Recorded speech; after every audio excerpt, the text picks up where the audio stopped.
अस्सलामु अलैकुम वरहमतुल्लाहि वबरकातुहू। संडे कमेंट बॉक्स के एक नए एपिसोड के साथ में आप लोगों का भाई एम कासमी आप लोगों की खिदमत में हाजिर हूँ। मुझे उम्मीद है आप लोग खैरवाफियत से होंगे। मैं अल्लाह ताला से दुआ करता हूँ कि अल्लाह ताला आप लोगों को अपने हिफ्ज़ व अमान में रखे। मेरे अज़ीज़ भाइयों, मेरी बहनों, संडे एपिसोड आज लेट हो गया। उसकी वजह यह है कि जैसा कि आप लोगों को पता है कि सर्दी आते ही कंबल लोगों तक पहुँचाने की एक मुहिम एम कासमी वेलफेयर सोसाइटी के ज़रिए चलाई जाती है। तो उसी सिलसिले में लोगों को टोकन देना, घर घर जाके लोगों को तलाश करना कि जिनके पास कंबल नहीं है, रातों में लोगों को कंबल उड़ाना। तो इसी में आजकल मैं और मेरे साथ बहुत सारे लोग मशगूल चल रहे हैं और मैं रोज़ाना की तरह आज भी आप लोगों से रिक्वेस्ट करूँगा कि 500 रुपये एक कंबल की कीमत है। ये एक कंबल आप लोगों का गरीब तक पहुँचाया जाएगा, ऐसे शख्स तक पहुंचाया जाएगा जिसके पास ओढ़ने को कुछ भी नहीं है। और अल्हम्दुलिल्लाह आप ये समझ लें, रोज़ाना रात को मैं 2-2:30 बजे सो रहा हूँ। मेरे साथ बहुत सारे मेरे नौजवान साथी, मेरे बहुत सारे नौजवान लड़के रात को मेरे साथ निकलते हैं और हम रातों में लोग सो रहे हैं सुकड़ते हुए। किसी के पास ओढ़ने को कुछ नहीं है तो वो आग के पास बैठा हुआ है। ऐसे लोगों को हम कंबल पहुँचा रहे हैं। दिन में हम गश्त पर निकलते हैं और ऐसे लोगों के घर जाने की कोशिश कर रहे हैं जिनके घरों में ओढ़ने को कुछ भी नहीं है, बेवाएं हैं, यतीम बच्चे हैं, ऐसे बहुत सारे घर हैं। आपका ये कंबल ऐसे लोगों तक पहुंचाया जाएगा।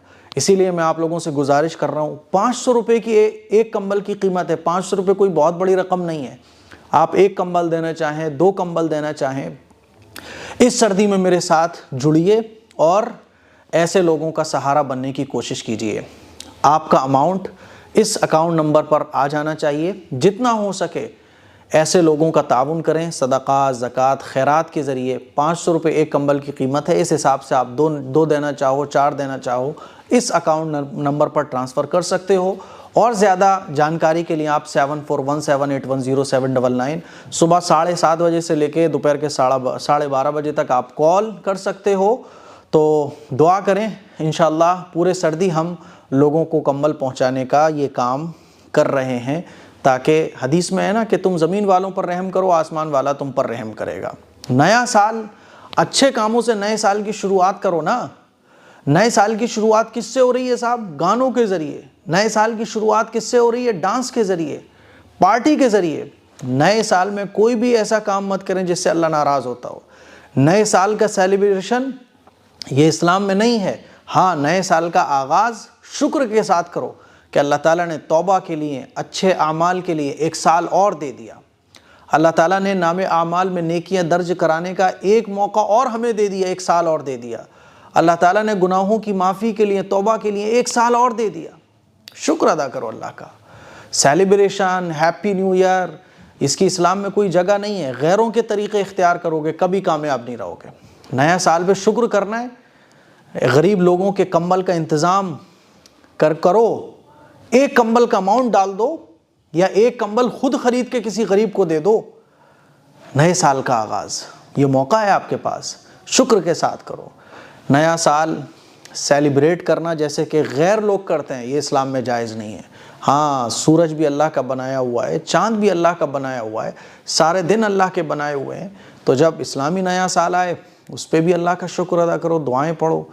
अंग्रेज़ी नया साल आए, लोगों को इस्लामी साल तो पता नहीं होता, महीने भी नहीं मालूम, हिजरी भी नहीं मालूम, लेकिन अंग्रेज़ी साल पता है। चलो तो भाई इस पर ही कुछ अच्छे काम कर लो, लेकिन नए साल को अच्छे तरीक़े से शुरू करो कि अल्लाह ने एक मौका और दिया है गुनाहों से तौबा का, एक मौका और दिया है अपने नामे अमाल को नेकियों से भरने का। तो शुक्र अदा करो। अल्लाह की नेमत है ये सांसें जो चल रही हैं, अल्लाह की बहुत बड़ी नेमत है। ये रात गुजरने के बाद दिन का मिल जाना, एक साल गुजरने के बाद दूसरे साल का मिल जाना, ये अल्लाह की बहुत बड़ी नेमत है। मेरे भाइयों, शुक्र इसका अदा करो।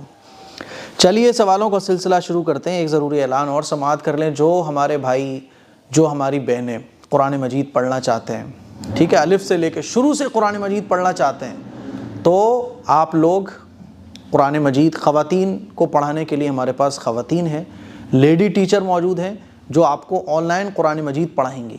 जो मर्द हज़रात हैं उनको पढ़ाने के लिए हमारे पास हाफिज़ साहब मौजूद हैं जो आपको ऑनलाइन कुरान मजीद पढ़ाएंगे। और कुरान मजीद की कुछ फ़ीस है आप अपना एडमिशन करा सकते हैं। 7417810799 पर आप व्हाट्सअप SMS करके अपना एडमिशन करा सकते हैं। 3 मंथ की इस्लामिक क्लासेस भी शुरू हो रही हैं, उसमें भी आप गर्ल्स जो हैं अपना एडमिशन कराइए, ठीक है। बहुत जल्द 3 मंथ की इस्लामिक क्लासेस भी शुरू होने जा रही हैं। चलिए सवालों का सिलसिला शुरू करते हैं। शुरू की कुछ बातें जो है ना, एक हफ्ते की बहुत सारी बातें इकट्ठी हो जाती हैं, तो फिर एक ही तो मौका होता है संडे एपिसोड, जिसमें जो है ना इधर उधर की बातें हम लोग करते हैं साथ में बैठकर, तो इसीलिए शुरू के सवाल में थोड़ा टाइम लग जाता है। पहले हम अपनी सुनाते हैं, फिर आपकी सुनना शुरू करते हैं। शगुफ़ा सना अजहर, अल्लाह आपको हमेशा खुश रखे। मेरे 2 सवाल हैं। नंबर 1, मैं शादी से पहले इसलिए मेकअप नहीं करती थी क्योंकि मेरी अम्मी को पसंद नहीं था, और शादी के बाद इसलिए नहीं करती हूँ क्योंकि मेरे शौहर को पसंद नहीं है।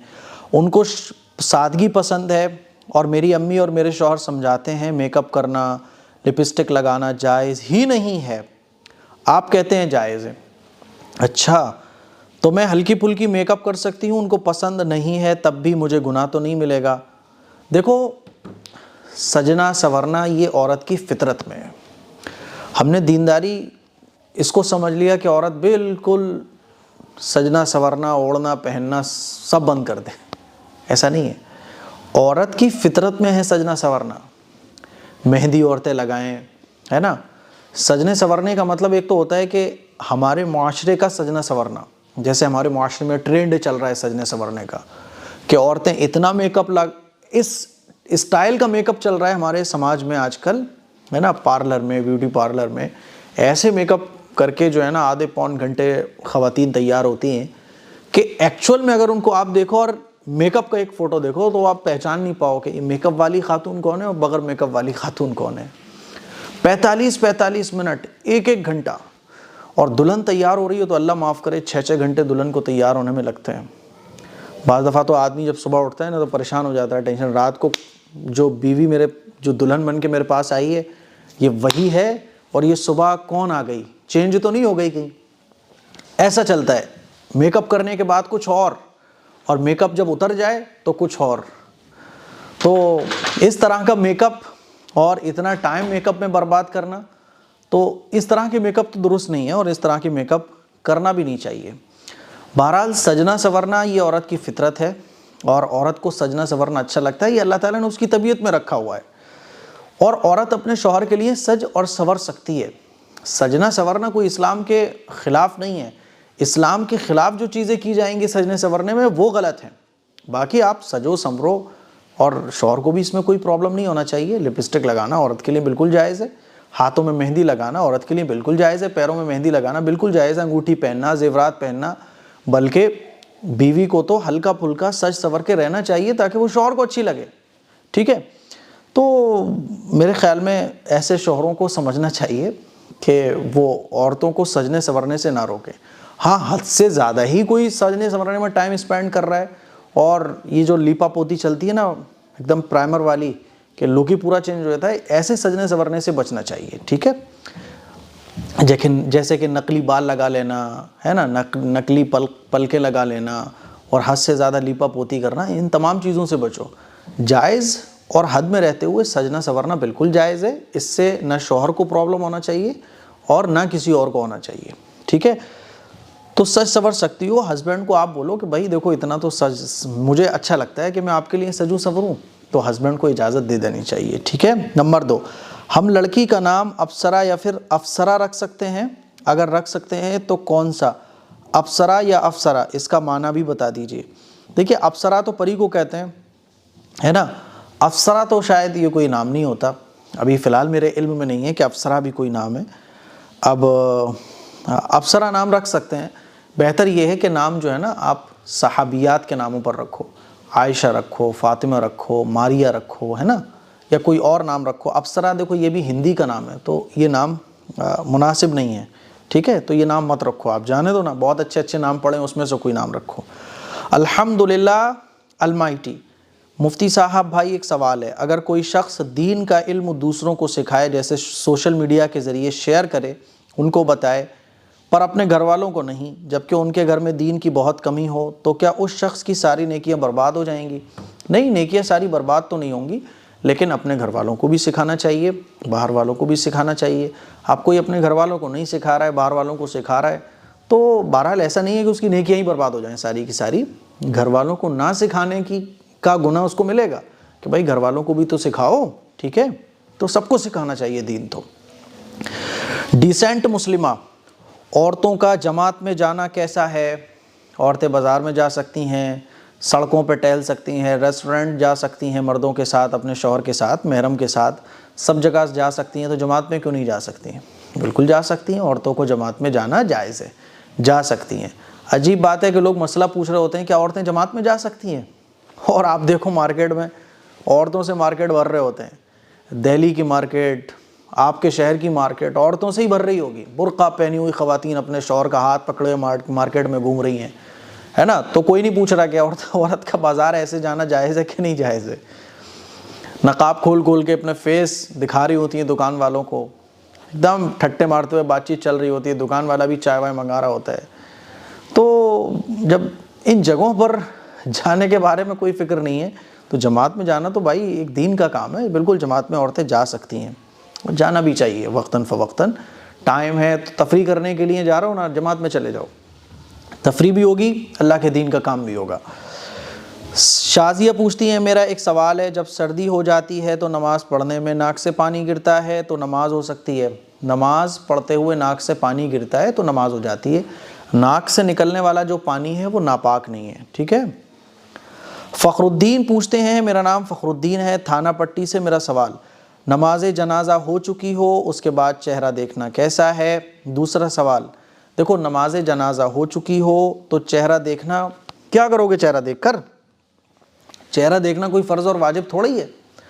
नमाज जनाजा हो गई, फिर आप चेहरा देख रहे हो, वो खोला जाएगा, साहब चेहरा दिखाया जाएगा, तो जाने दो, अब नमाज जनाजा हो गई, अब छोड़ो, ईसाले सवाब कर दो, ज़्यादा प्यार आ रहा है तो।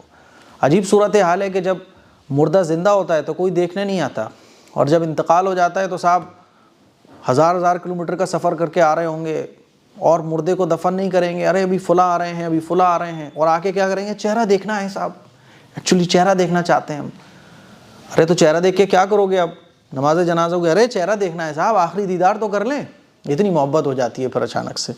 तो नमाज जनाजा हो जाए, यानी कफन वफन पूरा हो गया, सारा मुर्दे को पैक कर दिया गया, दफनाने की तैयारी है, तो फिर चेहरा वगैरह मत देखो, अब ईसाले सवाब कर दो, ठीक है।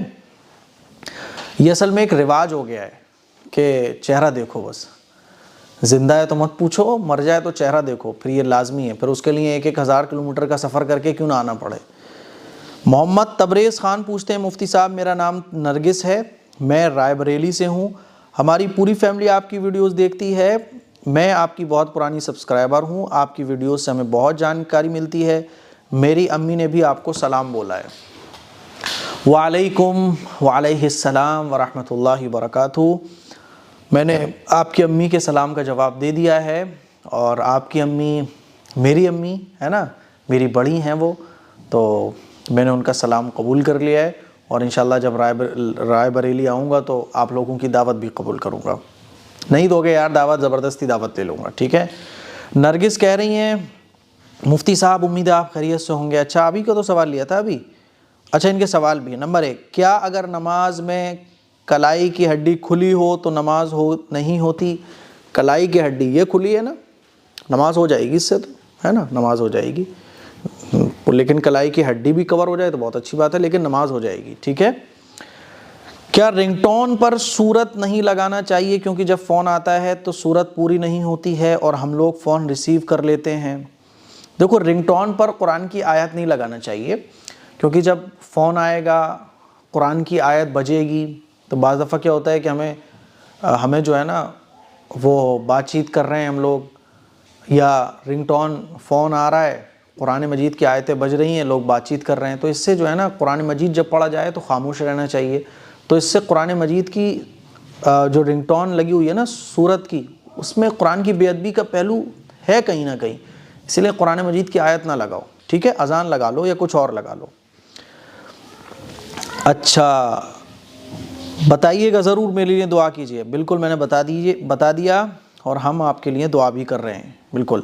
जोया खान अगला सवाल पूछ रही हैं। नंबर 1, मुझे अब की जुमेरात को एक मदरसे में बयान के लिए कहा गया है, और मैं आपसे हेल्प मांगती हूँ, प्लीज़ मेरे लिए एक वीडियो 5 मिनट का बयान की बनाएं ताकि मैं आपसे सुनकर वहाँ बयान कर सकूँ।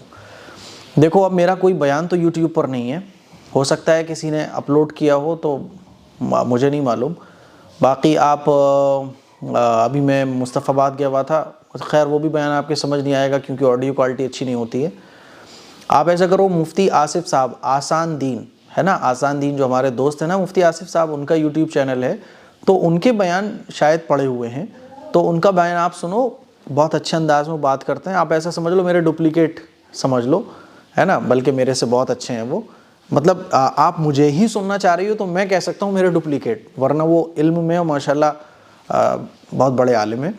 तो आप उनके बयान सुन लो एक बार, तो इंशाल्लाह आपको बहुत 5 मिनट का क्या 50 मिनट का भी बहुत अच्छी चीज़ें आपको मिल जाएंगी। नोट कर लो डायरी में एक एक पॉइंट और आप उसको बयान में बोल दो, ठीक है। नंबर 2, क्या मैयत को कफनाने के बाद उनके पास ही खड़े होकर सूरह यासीन पढ़नी चाहिए?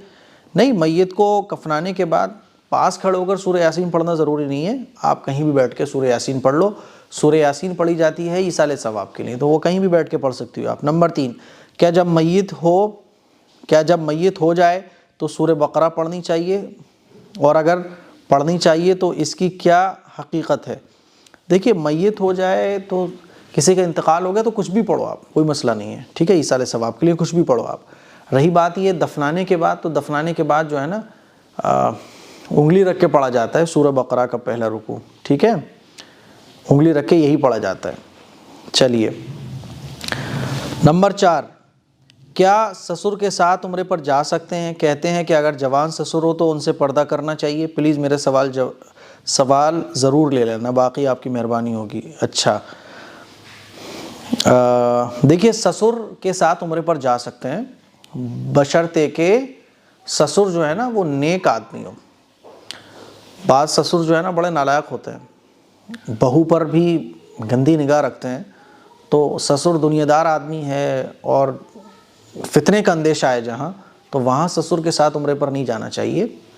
बाकी ससुर नेक साले आदमी है, अच्छे आदमी हैं, तो ससुर के साथ उम्रे पर जा सकते हैं, ठीक है।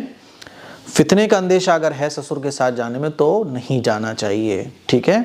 चलिए, प्रिंस खान पूछते हैं, मुफ्ती भाईजान खैरियत से होंगे? मेरा क्वेश्चन संडे कमेंट बॉक्स में शामिल हो गया है, हम बहुत खुश हुए। अरे माशाल्लाह, मेरी पूरी फैमिली आपका संडे कमेंट बॉक्स देखती है और हमारे सवालों का जवाब मिल जाता है। न्यू ईयर के बारे में जो आपने क्लिप बनाया है जिससे हमें बहुत कुछ मालूम हुआ। मेरा सवाल है नंबर 1, 5 वक्त की नमाज की तस्वीर बताइए। 5 वक्त की नमाज की जो तस्वीर वो वही है कि सुबहान अल्लाह 33 मरतबा, अल्हम्दुलिल्लाह 33 मरतबा और अल्लाह अकबर 34 मरतबा, ठीक है। नमाज से फारिग होने के बाद ये तस्वीर पढ़ना चाहिए। नंबर 2, LIC का इंटरेस्ट लेना कैसा है? देखो, इंटरेस्ट बिल्कुल भी जायज़ नहीं है। इंटरेस्ट को तो आप बग़ैर सवाब की नीयत से किसी भी गरीब को सदका कर दो, ठीक है। मोहम्मद वारसी कहते हैं, मेरा नाम मोहम्मद है, मैं दिल्ली से हूँ मुफ्ती साहब। 19 दिसंबर ट्यूसडे को एक ड्रीम देखा। अल्लाह माफ़ करे, मैं थोड़ी नमाज में लेजीनेस दिखाता हूँ, कोशिश करता हूँ मगर नहीं हो पाता। 5 वक्त की नमाज़ पढ़ता हूँ। नमाज़ पढ़ो, सुस्ती मत दिखाओ, है ना। ये जो ख्वाब आपका है और तो इसमें यही है कि सुस्ती मत दिखाओ, है ना। और अम्मी नाराज़ रहती हैं तो अम्मी को मनाओ, वालिदैन नाराज़ नहीं रहना चाहिए, अम्मी को मनाओ, है ना।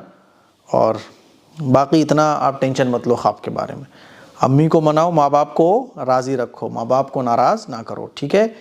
इंग्लिश मीनिंग वाले भैया, सर मैं स्कूल में पढ़ाता हूँ और वहाँ मुझे बिना पानी के पेशाब करना पड़ता है, वो भी खड़े होकर, तो मैं इस हालत में नमाज कैसे पढ़ूँ बिना गुस्ल किए, क्योंकि मैं रोज़ाना गुस्ल नहीं कर सकता। देखो, गुस्ल जो फ़र्ज़ होता है वो गुस्ल को तोड़ने वाली चीज़ें अलग है, यानी गुस्ल जिन चीज़ों से फ़र्ज़ हो जाता है वो चीज़ें अलग हैं। इस पर मैंने ऑलरेडी वीडियो बना रखी है, आप यूट्यूब पे सर्च करो गुस्ल को तोड़ने वाली चीज़ें AM कासमी, तो वो चीज़ें आप समझ लो, ठीक है।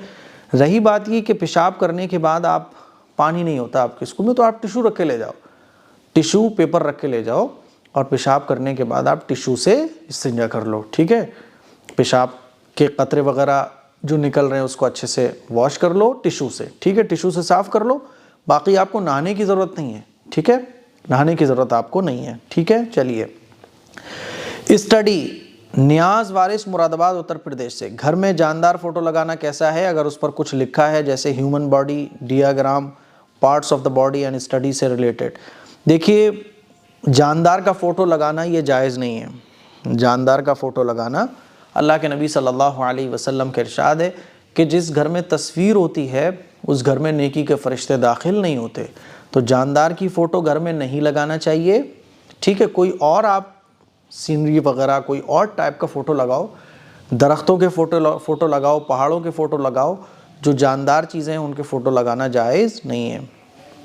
अगला सवाल जिन बहन ने पूछा है उन्होंने कहा है मेरा नाम नहीं लीजिएगा, आपसे मैंने बहुत कुछ सीखा है, जज़ाकल्लाह मुफ्ती साहब, काश आप पहले हिदायत के चैनल बनाए होते तो इतना गुनाह नहीं होता। एक सवाल है मेरा कि बॉयफ्रेंड गर्लफ्रेंड एक दूसरे को गिफ्ट देते हैं, वो जायज़ है या नहीं? गर्लफ्रेंड और बॉयफ्रेंड एक दूसरे को गिफ्ट देते हैं तो गर्लफ्रेंड और बॉयफ्रेंड बनाना ही जायज़ नहीं है, गिफ्ट कहाँ से जायज़ हो जाएगा? जब अनमेरिड थी तो ये सब होता था लेन देन। प्लीज़ बताइए, तौबा करें, इस्तिग़फ़ार करें, जो गुज़र गया उसको अब अल्लाह से माफ़ी मांगे, जो हो गया तो हो गया, है ना। गुनाह करना बड़ी बात नहीं है, गुनाह करके तौबा ना करना ये बड़ी बात है। गुनाह तो होंगे, इंसान है, गुनाह हो ही जाते हैं। गुनाह करके शर्मिंदगी हो जाए, गुनाह से माफ़ी मांग लो, तौबा कर लो, ये बड़ी बात है, ठीक है। चलिए, शाहिद जमाल अंसारी कह रहे हैं संडे कमेंट बॉक्स का superstar old is gold subscriber Mohammad Shahid Jamal Ansari, Mufti साहब आपसे कहना है कि नए साल मुबारकबाद देनी चाहिए, नए साल की मुबारकबाद नहीं देना चाहिए, ये गैरों का कल्चर है, इससे बचना चाहिए, ठीक है। और ख़ास तौर पर ये जो तरीक़े चल रहे हैं नए साल की मुबारकबाद देने के, इसमें तो शिरकत ही करना जायज़ नहीं है। और टॉयलेट में हो या गुस्ल खाने में हो तो क्या सलाम करना या सलाम का जवाब देना चाहिए या नहीं? टॉयलेट और बाथरूम में खामोश रहना चाहिए, बग़ैर ज़रूरत के बात नहीं करना चाहिए, ठीक है। सबसे ज़्यादा मोहब्बत करने वाले जाने माने superstar old is gold subscriber Shahid Jamal Ansari, दही बड़े वाले, ये बड़ी मोहब्बत रखते हैं हमारे शाहिद जमाल अंसारी साहब। अल्लाह ताला इनकी मोहब्बतों को खूब कबूल करे, बड़ी मोहब्बत रखते हैं भाई ये, इनके लिए दुआ करें। इनके दही बड़े खाने जाना है मुझे, चांद मस्जिद के पास गया था मैं, तो बड़ी जल्दी में गया था मुस्तफ़ाबाद, दही बड़े इनके नहीं खा के आ पाया, इस बार इनके दही बड़े खा के आना है भाई साहब। अच्छा, शबाना पूछती हैं मुफ्ती साहब आप कैसे हैं? मैं अंडमान एंड निकोबार आइलैंड से हूँ, बहुत अच्छा लगता है आपके प्रोग्राम्स, बहुत कुछ सीखने को मिलता है मुफ्ती साहब। मुझे पूछना है जुज़रे वाला का फ़ातिहा कर सकते हैं? देखो, फ़ातिहा का मतलब होता है ईसाले सवाब, ठीक है। अब ये कौन सी फ़ातिहा अल्लाह बेहतर जाने, जो हमारे मुआशरे में मुरव्वजा फ़ातिहा चलती है उनकी तो कोई हकीकत ही नहीं है। फ़ातिहा का जो मकसद है वो है ईसाले सवाब, और ईसाले सवाब आप जिसको चाहो जब चाहो जैसे चाहो कर सकते हो, खाना खिलाकर, कुरान मजीद पढ़कर, नफल नमाज़ें पढ़कर, रोज़ा रख के, जैसे चाहो वैसे कर सकती हो, ठीक है। अंडमान निकोबार, चलो आते हैं आपके अंडमान निकोबार कभी। अंबिया खातून, भाईजान अगर घर में जगह ना हो या हो तो क्या एक दूसरे के पीछे बग़ैर जमात के नमाज़ पढ़ सकते हैं? जी, जगह बहुत कम है तो एक दूसरे के पीछे नमाज़ पढ़ सकते हैं, इसमें कोई प्रॉब्लम की बात नहीं है। शबीन काशिफ, मैं आपकी पुरानी फ़ैन हूँ, मैं US में रहती हूँ और मैं हर संडे आपकी वीडियो देखती हूँ। अरे माशाल्लाह माशाल्लाह, अल्लाह आपको खूब कबूल करे, बहुत बहुत शुक्रिया साहब इस मोहब्बत के लिए।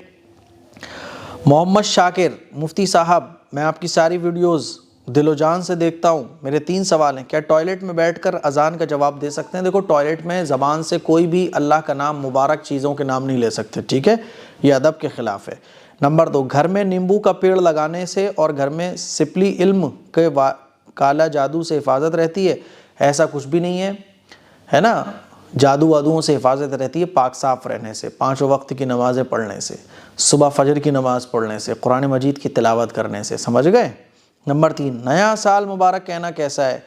नया साल मुबारक कहने से नया साल मुबारक नहीं होता, नया साल मुबारक होता है अच्छे आमाल से, नया साल मुबारक होता है अल्लाह को राज़ी करने वाले कामों से। बात समझ आ गई? नया साल मुबारक मुबारक कहते रहो, मुबारक नहीं होगा। काम कर रहे हो अल्लाह को नाराज़ करने वाले, है ना, नया साल मुबारक हो, चीखते रहो, कितना ही चीखते रहो। काम करोगे अल्लाह को राज़ी करने वाले, हर दिन मुबारक, हर साल मुबारक, हर वक्त मुबारक, तकदीर में लिख दिया जाता है। ये मेरा प्यारा बंदा है, हमेशा के लिए ये मेरा महबूब बंदा है। काम करते हो अल्लाह को नाराज़ करने वाले, तो हर दिन मनहूस आपके लिए, हर दिन जो है आपके लिए मुसीबत वाला दिन। आखिरत में और नाम अमाल में लिख दिया जाता है कि ये जहन्नमी है, ये जहन्नम में जाएगा। तो नया साल मुबारक, ये तो और मुसीबत का सबब है, जैसे कि गैरों के तरीक़ों पर नया साल की मुबारकबाद जो दी जाती है ना, गलत है। तो साहब ये थे कुछ संडे एपिसोड के सवालात। मुझे उम्मीद है कि आपको ये एपिसोड पसंद आया होगा। इस क्लिप को शेयर करें, दूसरों तक पहुँचाएँ। अस्सलामु अलैकुम वरहमतुल्लाहि वबरकातुहू।